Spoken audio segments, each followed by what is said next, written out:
এই গুপ্তিপাড়ার বিখ্যাত মিষ্টি হলো গুফো সন্দেশ। আপনারা মিষ্টির কারিগর ভোলা ময়রার নাম শুনেছেন নিশ্চয়ই। সেই ভোলা ময়রা মিষ্টির কারিগর হিসাবে যতটা নাম করেছিলেন তার থেকে বেশি নাম করেছিলেন কবিয়াল হিসাবে। আর এই চরিত্রটিকে আমরা অনেকবার বাংলা চলচ্চিত্রে পেয়েছি। তার মধ্যে অন্যতম সিনেমা হলো অ্যান্টনি ফিরিঙ্গি। সেই কবিয়াল ভোলা ময়রার জন্মস্থান এই গুপ্তিপাড়া। বাংলা গেজেটের তথ্য অনুযায়ী এই গুপ্তিপাড়াতে প্রথম অবিভক্ত বাংলার বারোয়ারি পুজো শুরু হয় 1759 খ্রিস্টাব্দে। বাংলার শেষ নবাব সিরাজদৌল্লার অন্যতম সেনাপতি মোহনলালের জন্মস্থান এই গুপ্তিপাড়া। বন্ধুরা, আজ আমি এই মন্দির সম্পর্কে আপনাদেরকে অনেক কিছু তথ্য দেব। শুধু তথ্য দেব না, অনেক কিছু দেখাবো। কিন্তু তার আগে আপনারা এই মন্দিরে কিভাবে আসবেন সেই সম্বন্ধে দেব একটু পথ নির্দেশ। প্লিজ সঙ্গে থাকবেন। বন্ধুরা, সকাল 7:58। আজ আমার যাত্রা শুরু ব্যান্ডেল স্টেশন থেকে। যাব গুপ্তিপাড়া। Train 8:10-এর Katwa local. আপনারা যারা হাওড়া হয়ে আসবেন তারা সরাসরি কাটোয়া লোকাল ধরে গুপ্তিপাড়া আসতে পারেন। যারা শিয়ালদা মেন লাইন হয়ে আসবেন তারা ডিরেক্ট শিয়ালদা থেকে কাটোয়া লোকাল ধরতে পারেন। তবে শিয়ালদা থেকে কাটোয়া লোকাল প্রায় নেই বললেই চলে। সেক্ষেত্রে নৈহাটি থেকে ব্যান্ডেলে আসুন এবং ব্যান্ডেল থেকে কাটোয়া লোকাল ধরে গুপ্তিপাড়া আসতে পারেন। 40 মিনিটের ট্রেন পথ পেরিয়ে অবশেষে পৌঁছালাম গুপ্তিপাড়া। বন্ধুরা, আমি নেমেছি গুপ্তিপাড়া 3 নম্বর প্ল্যাটফর্মে। ফুটব্রিজ ব্যবহার করে যাচ্ছি 1 নম্বর প্ল্যাটফর্মের দিকে। ওই দিক দিয়েই নাম। চলুন। গুপ্তিপাড়া 1 নম্বর প্ল্যাটফর্ম। এখান থেকে বাইরের দিকে এগিয়ে চললাম। সামনেই পড়বে টোটো স্ট্যান্ড।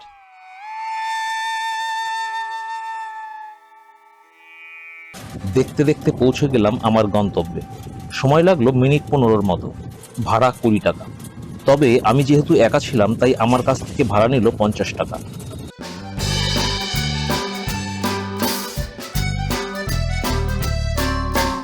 গুপ্ত বৃন্দাবনের প্রবেশ পথ।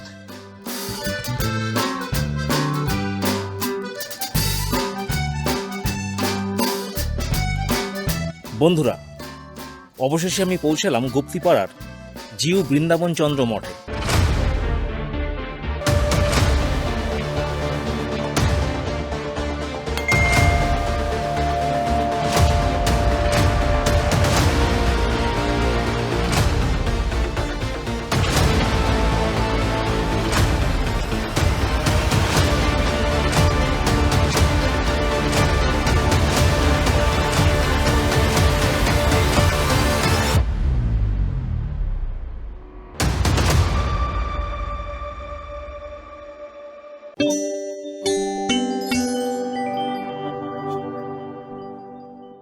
কৃষ্টি বাংলায় আগত সকল বন্ধুদের জানাই স্বাগত। আজ আমি আপনাদেরকে নিয়ে এসেছি গুপ্তিপাড়ায়, গুপ্তিপাড়ার গুপ্ত বৃন্দাবনে। এই জায়গাটি সাধারণ মানুষ বৃন্দাবন চন্দ্র মঠ হিসাবেই চেনেন। কিন্তু এখানে শুধু বৃন্দাবন চন্দ্রের মন্দিরই নয়, আছে রামচন্দ্রের মন্দির, আছে চৈতন্যদেবের মন্দির, আছে কৃষ্ণচন্দ্রের মন্দির। এই 4টি মন্দির মিলে এই জায়গাটির নাম গুপ্ত বৃন্দাবন বা বৃন্দাবন চন্দ্র মঠ। মনে করা হয় সম্রাট আকবরের রাজত্বের শেষার্ধে দশনামী সম্প্রদায়ের সত্যদেব সরস্বতী নামে এক সন্ন্যাসী, তিনি 4 ধাম পরিভ্রমণ করে এই গুপ্তিপাড়ায় আসেন। এখানকার প্রাকৃতিক পরিবেশ এবং ধর্মীয় পরিবেশ তাকে মুগ্ধ করে। তারপর তিনি গঙ্গার তীরবর্তী এক জঙ্গলাকীর্ণ স্থানে একটি আশ্রম প্রতিষ্ঠা করেন। পরবর্তীকালে স্বপ্নাদৃষ্ট হয়ে তিনি নদিয়ার শান্তিপুর থেকে বৃন্দাবন চন্দ্রের একটি মূর্তি এনে প্রতিষ্ঠা করে পুজো অর্চনা শুরু করেন।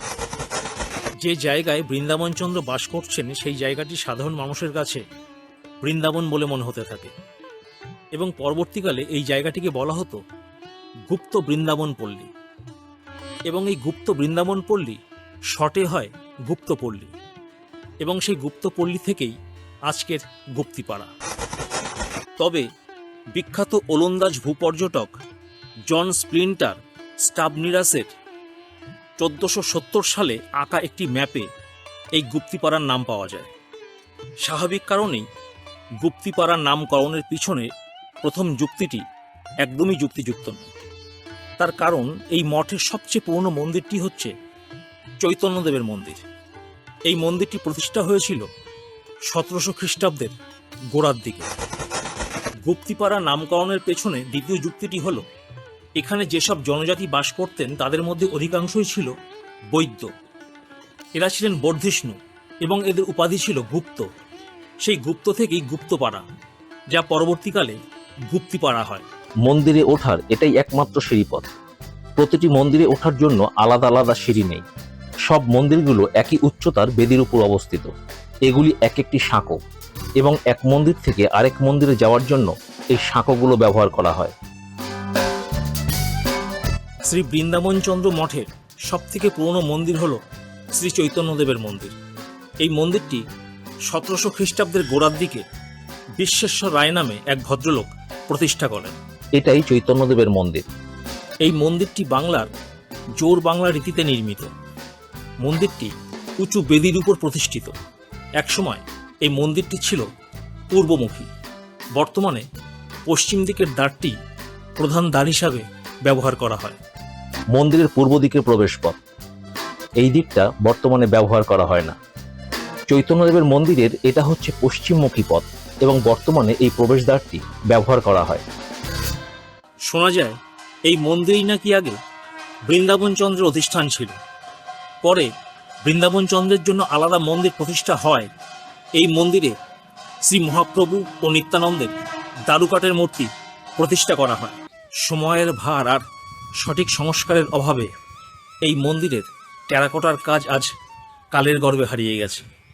যেটুকুনি বেঁচে আছে সেটুকুনি দেখতে পাওয়া যায় পূর্ব দিকের প্রবেশপথের ঠিক ওপরের অংশে। চৈতন্যদেবের মন্দিরের পূর্ব দিকে প্রবেশপথ ধরে ঢুকেই সামনের ছোট্ট বারান্দায় রয়েছে এই সব বিভিন্ন পুতুল।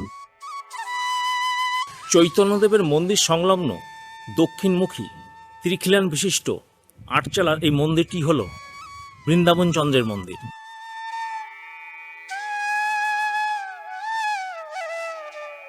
বৃন্দাবনচন্দ্র মন্দিরের ত্রিখিলানের ওপর বাংলা চারচালা বিশিষ্ট প্রতীক শিবালয় খোদিত করা হয়েছে, এবং প্রত্যেকটি শিব মন্দিরের মধ্যে একটি করে শিবলিঙ্গ প্রতিষ্ঠিত। এই বৃন্দাবনচন্দ্র মন্দিরের পশ্চিম দিকে রয়েছে একটি প্রবেশপথ, পূর্ব দিকেও রয়েছে আরেকটি প্রবেশপথ, কিন্তু এই পূর্ব দিকের প্রবেশপথটি ভরাট করে দেওয়া হয়েছে।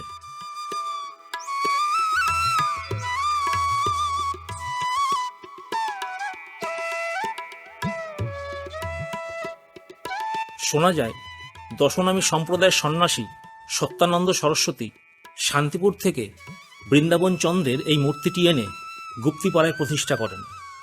পরবর্তীকালে রাজা বিশ্বেশ্বর রায় 1810 খ্রিস্টাব্দে এই মন্দিরটি প্রতিষ্ঠা করেন।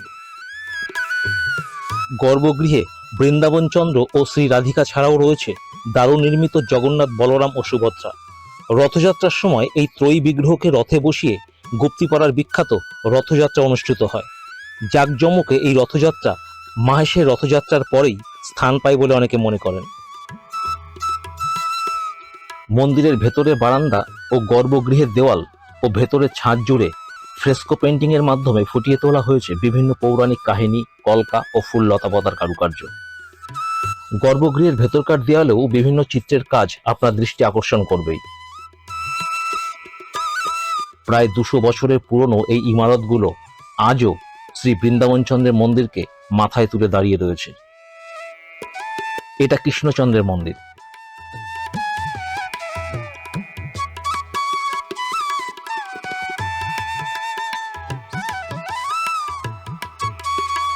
এই কৃষ্ণচন্দ্রের মন্দিরটিও বৃন্দাবনচন্দ্রের মন্দিরের মতো আটচালার রীতিতে নির্মিত, এবং এই মন্দিরটি রামচন্দ্রের মন্দিরের ঠিক বিপরীত দিকে অবস্থান করছে।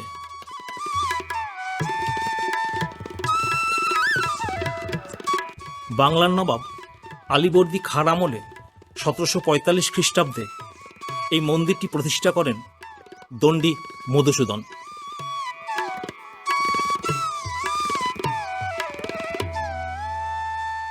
সময়ের ভার আর সংস্কারের অভাবে এই মন্দিরের টেরাকোটার কাজ আজ বিলুপ্ত প্রায়।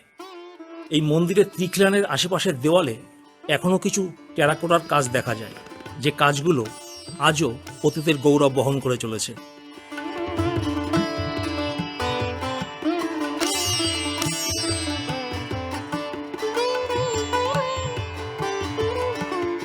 এই মন্দিরে অধিষ্ঠিত আছেন শ্রীকৃষ্ণচন্দ্র ও শ্রী রাধিকা।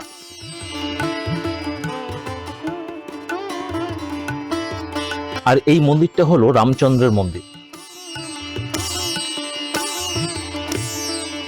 বৃন্দাবনচন্দ্র মন্দির লাগোয়া পশ্চিমমুখী এই একরত্ন বিশিষ্ট মন্দিরটি হল রামচন্দ্রের মন্দির।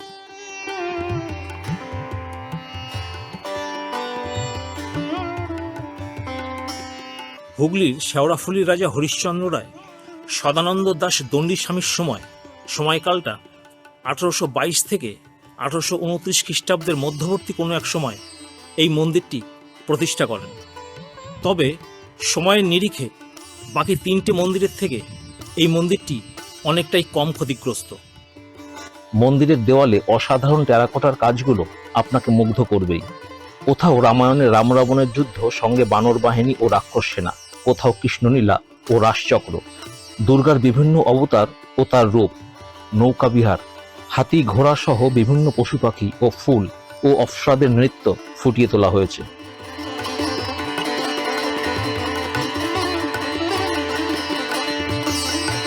মন্দিরের গর্ভগৃহে অধিষ্ঠান করছেন দারুময় শ্রী রামচন্দ্র, সীতা ও লক্ষ্মণ। বাঁ পাশে করজোড়ে নতজানু মহাবীর হনুমান। বন্ধুরা, ভিডিওটি যদি ভালো লাগে তাহলে অবশ্যই লাইক কমেন্ট করবেন এবং চ্যানেলটি সাবস্ক্রাইব করে পাশে থাকবেন। সম্ভব হলে ভিডিওটি বন্ধু বান্ধবদের মধ্যে শেয়ার করবেন। দেখা হচ্ছে পরবর্তী এক নতুন ভিডিওতে। ভালো থাকবেন। ধন্যবাদ।